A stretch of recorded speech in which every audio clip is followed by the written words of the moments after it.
बिस्मिल्लाहिर्रहमानिर्रहीम। मेरे बहुत मोहतरम सामीन, अस्सलाम वालेकुम। तवज्जो रखिएगा, मैंने एक बहुत खूबसूरत एक बात सीखी है और मैं आपके साथ शेयर करती हूँ कि ज़िंदगी है, आप मुझसे बहुत बेहतर जानते हैं कि यहाँ पे जो है हमेशा ही हर काम हमारी मर्जी के मुताबिक नहीं होता।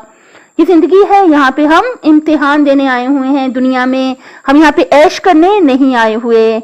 हर पल इम्तिहान है, बेशक इसमें कोई शक नहीं कि खुशियां भी होती हैं और साथ फिर गम भी आ जाते हैं, मुसीबतें भी खुदा न खास्ता जिंदगी में जो इम्तिहानात हैं, आजमाइशें हैं, वो भी साथ साथ ही हैं।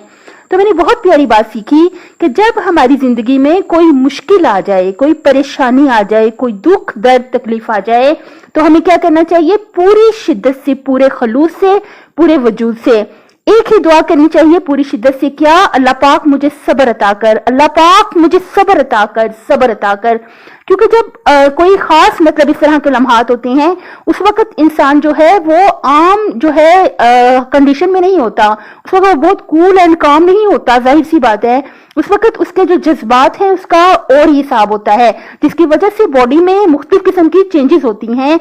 तो उस वजह से क्या जरूरी है कि हम उस वक्त पूरे खलूस से, पूरे वजूद से जो है बार बार इस जुमले को हम तकरार करें, रिपीट करें कि अल्लाह पाक मुझे सब्र अता फरमा, सब्र अता फरमा, सब्र अता फरमा, अल्लाह पाक मुझे सब्र अता फरमा।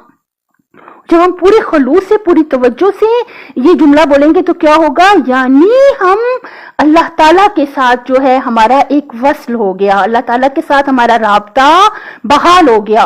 वो अल्लाह जो वहदहू ला शरीक है, जो इन्नल्लाह अला कुल्लि शैइन कदीर है, वो अल्लाह के जो कुल असल ताकत और असल बादशाह है, उस अल्लाह के साथ जब हमारा राब्ता बहाल होता है तो क्या होता है कि हमारी मुश्किलात जो है उनकी जो शिद्दत है वो कम होने लगती है।